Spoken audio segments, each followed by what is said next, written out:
Tube Tamil வணக்கம். Good morning Jaffna. இப்பொழுது யாழ்ப்பாணத்தில் நேரம் காலை 6:10.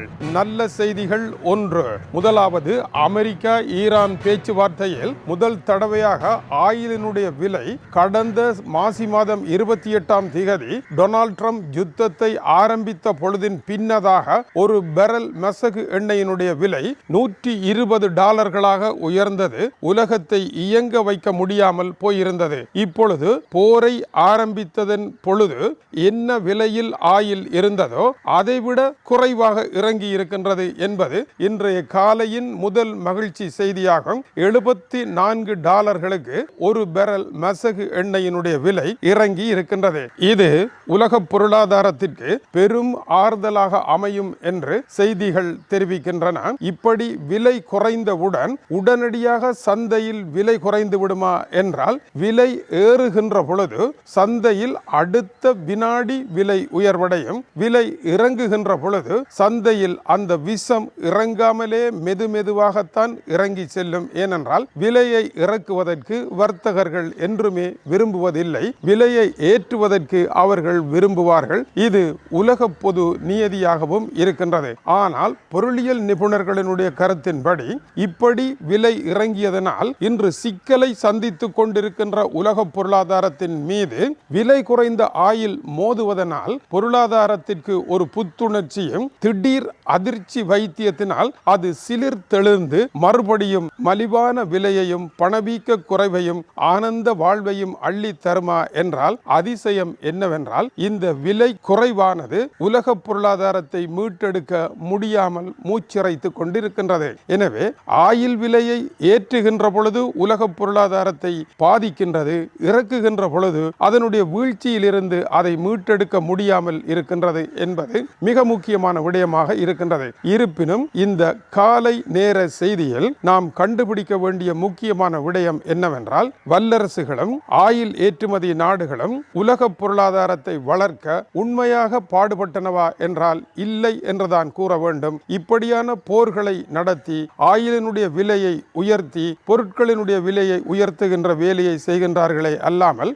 மக்களினுடைய வாழ்க்கை தரத்தை உயர்த்தி வருமானத்தை உயர்த்தி பொருட்களின் விலையை உயர்த்துகின்றார்களா என்றால் இல்லை என்பதுதான் முக்கியமான விடயமாகும். எனவே போர்கள் குறித்த எச்சரிக்கை உலக மக்களுக்கு மலருமா என்பதை பொறுத்திருந்தே பார்த்தல் வேண்டும். ஆயினும் இந்த செய்தி மிக முக்கியமான செய்தியாகும். இரண்டாவதாக, அமெரிக்க அதிபருக்கு எதிராக அமெரிக்க செனட்டில் நிறைவேற்றப்பட்ட தீர்மானத்திற்கு அமெரிக்க அதிபரினுடைய கட்சியை சேர்ந்த 4 பேர் அவரை ஏமாற்றி அவருக்கு எதிராக வாக்களித்திருக்கின்றார்கள். இதனால் செனட்டில் பெரும்பான்மை இருந்தும் டொனால்ட் ட்ரம்ப் தோற்று போய் இருக்கின்றார். இது அவருக்கு மிகப்பெரிய வலியை ஏற்படுத்தி இருக்கின்றது. அமெரிக்க வரலாற்றில் 1973 ஆண்டிற்கு பின்னதாக ஓர் அதிபர் படை நடத்தி சென்ற பொழுது இந்த போர் தவறானது, படைகளை திருப்பி எடுங்கள் என்று அமெரிக்காவினுடைய 2 சபைகளும் தீர்மானம் நிறைவேற்றியது இப்பொழுதுதான் முதல் தடவையாக இருக்கின்றது. 73, 2026 ஆகிய 2 தடவைகள் ஓர் அதிபர் தோற்கடிக்கப்பட்டிருக்கின்றார். எனவே வரலாற்றில் டொனால்ட் ட்ரம்ப் வெற்றி அதிபரா என்றால் இல்லை. 2 சபைகளினாலும் தோற்கடிக்கப்பட்ட ஒரு அதிபர் என்கின்ற புகழை இரண்டாவதாக அவர் பெறுகின்றார். இதை அவர் பார்க்க மறுக்கின்றார். ஆனால் தன்னுடைய கோபத்தை வெளியிட்டு இருக்கின்றார். இந்த 4 பேர்களும் யார்? முதலாவது பில் கேசிடி, லூசியானா. இரண்டாவது சூசன் காலின்ஸ், மெயின் நகரம். மூன்றாவது லீசா முர்கோவசி, அலாஸ்கா. நான்காவது ரெண்டர் பால், கென்டக்கி. ஆகிய 4 பகுதிகளை சேர்ந்த செனட்டர்கள் டொனால்ட் ட்ரம்பை எதிர்த்திருக்கின்றார்கள். இதனால் தான் இந்த 4 பேரும் தோல்வியாளர்கள் என்று அவர் குறிப்பிட்டிருக்கின்றார். டொனால்ட் ட்ரம்ப் குறிப்பிடுகின்றார், நான் ஈரானை தாக்குதலின் மூலமாக நிலைகுலைய செய்தேன். ஈரான் என்னுடன் பேசுவதற்கு வந்தது. மூன்றாவதாக, ஈரான் என் மீது அதிக மதிப்பு கொண்டது. ஈரானுடனான ஒரு பேச்சுவார்த்தை முக்கிய கட்டத்தில் இருக்கின்றது.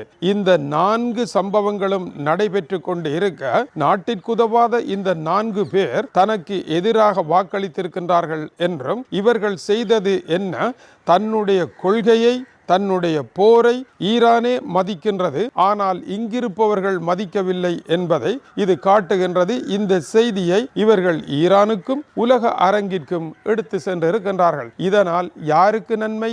நமக்குத்தான் அவமானம். போரை தொடங்கிய பின்னர் நமது பிரதிநிதிகளே நம்மை காட்டி கொடுத்து விட்டார்கள் என்று கடும் விமர்சனத்தை தெரிவித்திருக்கின்றார். வார் பவர் ஆக்ட் என்று கூறப்படுகின்ற இந்த தீர்மானம் மிக மோசமானது என்று டொனால்ட் ட்ரம்ப் கூறியிருக்கின்றார். ஆனால் இதில் இருக்கின்ற அடுத்த கேள்வி, இந்த தீர்மானம் செனட்டினால் அங்கீகரிக்கப்படுகின்ற பொழுது டொனால்ட் ட்ரம்ப் பேச்சுவார்த்தையில் இருக்கின்றார். யுத்தம் நின்று போய் இருக்கின்றது. அமெரிக்க படைகள் போர்க்களத்தில் இருந்தாலும் போர் புரியவில்லை. பேச்சுக்கள் நடைபெறுகின்றன.